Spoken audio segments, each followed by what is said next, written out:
जय हिंद, जय Bharat and welcome to Dev talks. This is Adi Archan. देख, डेक्कन हेरल्ड के अंदर आर्टिकल आया जिसने बोला कि भाई भारत और चाइना के जो लीडर्स हैं, मोदी साहब और शी जिनपिंग, वो मिलेंगे थोड़े टाइम में। जब मोदी साहब ट्रैवल करेंगे G20 के लिए और ब्रिक्स के लिए कजान रशा में, और G20 जाएंगे वो ब्राजील में। कहीं ना कहीं ये भी हिंट किया गया कि भाई पिछले कुछ समय में जब जयशंकर जी और वांग यी जो चाइना के फॉरेन मिनिस्टर हैं उनके साथ जो भी मीटिंग्स हुई हैं, उसके अंदर एक मिलिट्री की कोई डिस्कशन हुई है जिसके अंदर कि भाई जो लद्दाख में एक सेक्टर, जो दो सेक्टर्स के अंदर भी प्रॉब्लम है, which is basically Depsang, and दूसरा सेक्टर जो है देमचोक, जो साउथ में आता है थोड़ा, उस देमचोक के रीजन के अंदर भाई पुल बैक होने के चांसेस हैं। तो सबसे पहले मैं आपको ये आर्टिकल दिखाता हूं, उसके बाद थोड़ी सी इसके बारे में बात करेंगे कि कितना रियलिस्टिक हो सकता है ये। क्योंकि कहीं ना कहीं हमको ये चीज देखनी पड़ेगी। देखिए, चाइना के बड़े बड़े सारे पहलू होते हैं और उसको बड़े ध्यान से हमको समझना पड़ता है। क्या चाइना इस चीज़ को करेगा कि नहीं करेगा, ये चीज़ हमको बड़े ध्यान से समझनी पड़ेगी। तो यहाँ पर कहते हैं कि भई डेमचोक डील बस होने वाली है। चाइना एंड भारत का ट्राई है कि भई किस तरह से ये स्टैंड ऑफ खत्म किया जाए और मोदी शी जिनपिंग की एक मीटिंग करा दी जाए। जैसे मैंने आपको बताया कि साहब अक्टूबर 2022 अक्टूबर 22-24 के बीच में G20 रियो डी जेनेरो में, और नवंबर 18-19 को अ, वो सॉरी ब्रिक्स समिट के लिए अक्टूबर 22 टू 24 को मिलेंगे, और G20 के लिए नवंबर 18 और 19 को वो रियो डी जेनेरो ब्राजील में मिलेंगे। अभी आर्टिकल कहता है कि साहब कहीं न कहीं ऐसा एक सिचुएशन हुआ है कि भई दोनों जगह से एक एक पहलू, एक एक एक पुश है कि किस तरह से इस डिस्प्यूट को रिज़ॉल्व किया जाए। एंड कहीं न कहीं न्यू दिल्ली, भारत और चाइना दोनों बस एक पास में ही है, जहाँ पर डेमचोक सेक्टर के अंदर कहीं न कहीं एक रेज़ोल्यूशन की तरफ आप जा सकते हो। और ये भी बोला है कि भाई जो मिलिट्री कमांडर्स हैं वो दोबारा मिलेंगे, और जिस तरह से थोड़ा-सा जो भी नेगोशिएशंस करनी है, जो भी और चीज़ें करनी है, वो कर कुरा के ये चीज़ को पूरा जो इस रीजन के अंदर है डिस्प्यूट, उस चीज़ को रिज़ॉल्व किया जाएगा। लेकिन यहाँ पर लिखा हुआ है भाई it may take a few more rounds of negotiation to end the standoff. अगर आप देखें यहाँ पर end the standoff at Depsang, which is the pending standoff. तो पेंडिंग स्टैंड ऑफ ऊपर जो नॉर्थ में डेप्सांग का स्टैंड ऑफ है, वो तो ऑब्वियसली अभी भी चल रहा है। नाउ कहते हैं कि भई इसमें जो रीज़निंग इस आर्टिकल के अंदर दी है कि भई ये दोनों की मीटिंग हो सकती है, इस चक्कर में इस तरह से कुछ कुछ करने की बात करने जा रहे हैं। और मोदी साहब और शी जिनपिंग की कोई फॉर्मल अभी तक मीटिंग नहीं हुई है, एक्सेप्ट फॉर द फैक्टर कि भई जब ये G20 में नवंबर 2022 में बाली में मिले थे, 1 सेकंड का इंटरैक्शन हुआ। उसके बाद ब्रिक्स समिट के लिए जोहानिसबर्ग, साउथ अफ्रीका में मिले थे, वहाँ पर 1 सेकंड का इंटरैक्शन हुआ। नाउ ये देखिए, हमको सबको इन इन न्यूज़ के बारे में पता है, because we saw the visuals, we saw Modi साहब मीटिंग शी जिनपिंग, एंड वहाँ पर कुछ डिस्कशन हुई थी। एंड वो बेसिकली 2-2 मिनट की डिस्कशन हुई होंगी। क्या हुआ होगा, क्या नहीं हुआ होगा, इसके बारे में तो ऑब्वियसली जो रीडआउट्स आए हैं उसी से हम एक अंदाज़ा लगा सकते हैं। लेकिन हैविंग सेड दैट, वो मीटिंग्स के बाद कोई ऐसा ग्राउंड पे इफेक्ट हमको दिखा नहीं कि भई कहीं न कहीं आप बोल सको कि कुछ ब्रेक थ्रू हुआ है। तो इस टाइम पे कोई ब्रेक थ्रू आना थोड़ा-सा अजीब-सा ही लगता है, क्योंकि क let's see how this thing will go forward. देखिए, जो भारत का एक नज़रिया है कि साहब देखो ऐसा है, आपको चाहिए रिलेशनशिप दोनों को एक साथ करना, ठीक है? सब कुछ एकदम बराबर करना, सब कुछ ठीक करना। उसके लिए बॉर्डर एरियाज़ के अंदर कोई भी ऐसा टेढ़ा-मेढ़ा काम नहीं हो सकता। बीजिंग जो चाइना है उस तरफ बोलता है कि साहब देखो ऐसा है, कहीं न कहीं हमने देखो वहाँ पर तो विथड्रॉ कर दिया, पेंगोंग त्सो में कर दिया, हॉट स्प्रिंग्स में कर दिया, हमने काफ़ी कुछ कर दिया है, तो ज़रा आप प्लीज़ ये इसको थोड़ा-सा आप एडजस्ट करो, and let's let's accept the new normal. अब न्यू नॉर्मल क्या है चाइना का, कि भैया हमने जो आपके रीजन के अंदर जो हम घुसे हैं, और आप जिधर पे आप घुसे हो, ये चीज़ें जो भी है अभी वो वैसे का वैसे ही छोड़ देते हैं, और बॉर्डर एरिया को सेपरेट रखते हैं, ठीक है? अब देखिए ये स्टैंड ऑफ्स में होता क्या है? होता बड़ा सिंपल है कि भई इनके पेट्रोलिंग पॉइंट्स होते हैं, हमारे पेट्रोलिंग पॉइंट्स होते हैं। वो अपने पेट्रोलिंग पॉइंट से जाते हैं जहाँ पर एक परसेप्शन उनकी तरफ से एलएसी का है, हम अपने पेट्रोलिंग पॉइंट से जाते हैं जहाँ पर हमारा परसेप्शन एलएसी का है। उसमें होता क्या है, कई बारी ये पेट्रोलिंग पॉइंट्स एक-दूसरे के पीछे होते हैं, वापस आते टाइम जाते टाइम स्टैंड ऑफ हो जाता है। स्टैंड ऑफ ऐसी जगह पे होता है जहाँ पर बीच बीच का रास्ता है, जहाँ पर आप अपनी जगह को एक्सेस नहीं कर पाते और वो अपनी जगह को एक्सेस नहीं कर पाते। तो ये एक चक्कर बन जाता है, तो दोनों के लिए एक एक चक्कर ये यहाँ पर है। अब देखिए जो देप्सोंग और डेमचोक का जो स्टैंड ऑफ है, ये नया नहीं है, ठीक है? 2020 में जो ये लोग आए थे, वो तो 2020 का तो प्रीटी मच ज़्यादातर सॉर्ट आउट हो गया है। बट देप्सोंग और डेमचोक है, एक लेगेसी इश्यू है, ये 2013 से चल रहा है, ठीक है? So this is something that we need to very clearly understand. Bharat की तरफ से फंडा बड़ा सिंपल है। देखो साहब, ये जो लद्दाख का आप चीज़ बोल रहे हो कि लद्दाख सॉर्ट आउट कर लेते हैं, सब कुछ ठीक हो जाएगा, ऐसा कुछ नहीं है। We need to sit down and discuss the entire border mechanism.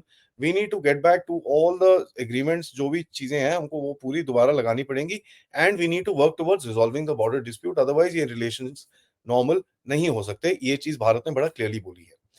जैसे मैंने आपको बताया, जयशंकर जी और वांग ही रिसेंटली मिले थे अस्थाना में, उसके बाद वियंतिन में जुलाई 4 और जुलाई 25 को, ये 1 महीने के अंदर 2-2 मीटिंग्स हुई थी। उसके बाद डब्ल्यूएमसीसी की मीटिंग्स चल रही हैं, कोर कमांडर्स की जो मीटिंग होती रहती है वहाँ पर। तो this is something which has been going on at the back end, but ये कोर कमांडर्स और डब्ल्यूएमसीसी की मीटिंग्स तो 20-50 हो चुकी हैं। इसमें से अभी तक कुछ निकला नहीं है। ठीक है? बट ये जो अभी डब्ल्यूएमसीसी की मीटिंग हुई थी, चाइना ने एक स्टेटमेंट डाला था कि साहब हमने बहुत सारी डिफरेंसेस को नैरो कर दिया है, बहुत सारी चीज़ों को रिज़ॉल्व कर दिया है एंड भारत ने बोला था कि भई फ्रैंक एंड कंस्ट्रक्टिव डिस्कशन हुआ है। कोई रेज़ोल्यूशन के बारे में भारत ने उस टाइम पे कोई बात नहीं करी थी। देखिए, यहाँ पर जैसे मैं आपको बोल रहा हूँ, भारत का पहला स्टेप रहेगा टू टेल बीजिंग, देखिए आपने हमारे साथ जो एग्रीमेंट साइन करे हैं, पहले उसको आप मानिए, उसके बाद कहीं आगे बात करेंगे।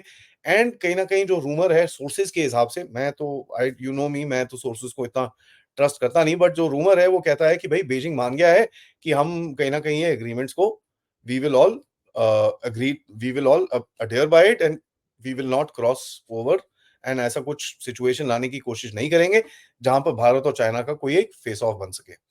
देखिए, ऐसा है, ये चीज़ें तो अब हमको थोड़ा-सा पिंच ऑफ सॉल्ट के साथ लेनी पड़ेंगी, क्योंकि चाइनीज़ इंटेंशन के ऊपर कभी भी आप ट्रस्ट कर नहीं सकते। ये चीज़ हमको सबको समझ में आ चुकी है। और देखिए, चाइना और भारत के जो डिफरेंसेस हैं are not the border differences. This is a difference of growth, this is a difference of power in the region, this is the difference of, मतलब बोलते हैं ना, एक एक वर्चस्व का डिफरेंस है। आप अपने अपने कदमों पे खुद चल रहे हैं। चाइना एक एडेड इकोनॉमी है। चाइना को अमेरिका और वेस्ट की तरफ से बहुत हेल्प मिली बढ़ने के लिए। चाइना ने बहुत सारी उन चीज़ों का फ़ायदा भी उठाया, टेक्नोलॉजी भी चुराई, ये भी करा, वो भी करा। हमारे पास ऐसा एडवांटेज नहीं है, हम अपने आप जो कर रहे हैं, वो कर रहे हैं और धीरे-धीरे करके अपनी कहानी धीरे-धीरे करके आगे लेके जा रहे हैं। There is a huge gap, as a matter of fact Bharat और चाइना की कैपेबिलिटीज़ के अंदर काफ़ी बड़ा गैप है, बट कहीं न कहीं as far as the armed forces is concerned, Bharat के पास एक बहुत बड़ा एज है चाइना के ऊपर, क्योंकि देखिए, जिस तरह की चाइना की कैपेसिटी है और जिस तरह का जो भी है, he can not bring it to bear with Bharat and उसको भी पता है कि भई भारत के साथ एक काइनेटिक कॉन्फ्लिक्ट करना बहुत उसके लिए मुश्किल होगा। ये देखिए, तभी ये चीज़ एक्चुअली हीट अप होके काइनेटिक कॉन्फ्लिक्ट में कन्वर्ट नहीं हुई है, बिकॉज़ चाइनीज़ को पता है कि साहब ये चलेगा नहीं एंड इसमें गड़बड़ हो जाएगी। मैं थोड़ा स्केप्टिकल हूँ, अपना अगर एनालिसिस बताऊँ, मैं थोड़ा स्केप्टिकल हूँ, क्योंकि देखिए, शी जिनपिंग का अगर आप अपना एक अस्तित्व देखेंगे, वहाँ पर आपको दिखेगा कि ये जो भी चीज़ें भारत के साथ हुई थी, वो उसके बिना परमिशन के नहीं हो सकती, because he is the chairman of the central military commission, ठीक है? सीएमसी का चेयरमैन है। तो बिना उसके परमिशन के ऐसा कोई स्टैंड ऑफ ना आर्मी इनिशिएट कर सकती है, ना आगे भी कर सकती है, ठीक है? ना किया है, ना आगे कर सकती है। तो ये बेसिकली अगर पीछे हटते हैं और ये कुछ रेज़ोल्यूशन की तरफ जाता है, तो ये तो शी जिनपिंग के ऊपर एक बहुत बड़ा तमाचा होगा, उसकी जो so called capability, strength and जो उसकी वैल्यू है, उसके ऊपर बहुत बड़ा तमाचा होगा। इस टाइम पे जब चाइना के अंदर शी जिनपिंग की हालत थोड़ी खराब है, ऐसा होने के चांसेस थोड़े कम ही लगते हैं। अगर, ठीक है, let me put a caveat right there, अगर इसके कोई चांसेस हो सकते हैं, that will also tell you another thing, कि साहब अगर ये चीज़ होती है, दैट मीन्स शी जिनपिंग अब हो गया है वीकन एंड कहीं न कहीं military is able to actually push him to a corner and से साहब ये चीज़ जो हम कर रहे हैं लद्दाख के अंदर, ये हमको कोई फ़ायदा-वूदा मिल नहीं रहा। यहाँ पर भारतीयों का दम ज़्यादा है। It is not possible for us to do anything here. यहाँ पर हम ऐसे ही खड़े हैं, हमारी मैन पावर वेस्ट हो रही है और जो आप बोलते हो चाइना ताइवान जाना है, ताइवान जाना है, ताइवान जाना है, जब तक ये भारत का फ्रंट खुला है, हम ताइवान की तरफ नहीं जा सकते। सो एक और तरीका हो सकता है। तीसरा रीज़न अगर आप देखें, चाइनीज़ एम्बेसडर जो है भारत के अंदर इस टाइम पे बड़ा भारत-भारत के बारे में बात करता है। इंडिया नहीं बोलता, वो भी भारत-भारत बोलना शुरू हो गया है। उसने बड़ा वो बंद गले के, जैसे वो हमारे जयशंकर जी पहनते वैसी-वैसी जैकेट-वैकेट खरीद ली है। चाइनीज़ स्पोक्सपर्सन जो है इंडिया के अंदर, उन्होंने एक ट्वीट डाला कि भई भारत की मेडिसिन्स इतनी लाजवाब हैं कि एक ही दिन में मेरा जो भी सोर थ्रोट और जो भी कोल्ड कॉफ हो रखा था, पूरा गायब हो गया। एक तरफ से उनकी तरफ से थोड़े मेलोड, ठीक है, मेलोड बोलते हैं ना, नैरेटिव आ रहा है, बट ये आपको एक थोड़ा फूल करने के लिए आ सकता है, क्योंकि चाइनीज़ को ट्रस्ट करना इज़ लाइक ट्रस्टिंग पाकिस्तानीज़, जिसके जिसके बारे में हमने बड़ा क्लियरली सुना है कि भई पाकिस्तान को अब ट्रस्ट नहीं कर सकते। इस टाइम पे चाइना को एक जो झटका लगा है बांग्लादेश के अंदर, कल आपको मैंने जैसे कवर करा, चाइनीज़ एम्बेसडर जाके जमात के साथ मिलता है, ये करता है। So there is a huge lot that the Chinese has taken aback. Pakistan के साथ उसको एकदम से रैप्टा मिला है वहाँ पर, तो लिटरली वापस हट रहा है। पीएलए वालों ने तो ओपन थ्रेट दे रखी है चाइनीज़ को कि साहब आप इस तरफ कहीं दिखे तो हम आपको उड़ा देंगे। तो पूरे रीजन के अंदर चाइनीज़ का इन्फ्लुएंस एक्चुअली रोल बैक कर रहा है।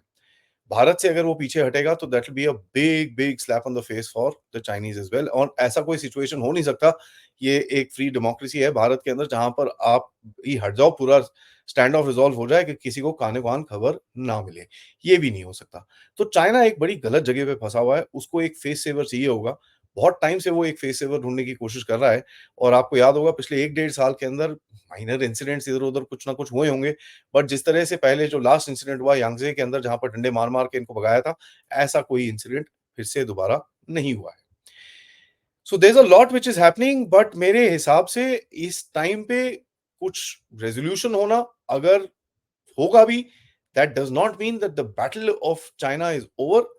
ठीक है? ये एक टैक्टिकल पुल बैक होगा, क्योंकि चाइनीज़ का क्या है, कभी भी टेंशन बढ़ा सकते हैं। दूसरा देखिए, it is not just the border. आपके इंडियन ओशन के अंदर चाइना क्या कर रहा है, आपके अंदर ये जो जिस पावर्स को सपोर्ट करता है, वो क्या कर रहा है, all those things will need to be taken into consideration before आप किसी तरह का दरवाज़ा खोलते हो और किसी तरह की चीज़ों को देखते हो। Once you have that under consideration, फिर देखते हैं आगे होता है क्या। अभी के लिए इतना ही। Thank you so much for watching. आज दोपहर में मैं आपको एक बड़ा स्पेशल शो लाने वाला हूँ रामी देसाई जी के साथ, जिन्होंने बात करी है भई मणिपुर में जो ड्रोन ड्रोन अटैक हुआ है, उसका क्या सिग्निफिकेंस है, कहाँ से आ रहा है, क्या है उसकी असलियत, उसके बारे में बात करेंगे। और रात को हम बात करेंगे पथिकृत साहब से, जो हम थोड़ा-सा जियोपॉलिटिक्स बड़े नज़रिए से देखेंगे। ये वीडियो को लाइक करिए, सब्सक्राइब करिए चैनल को अगर आपने नहीं करा है, most importantly share this with your friends and families.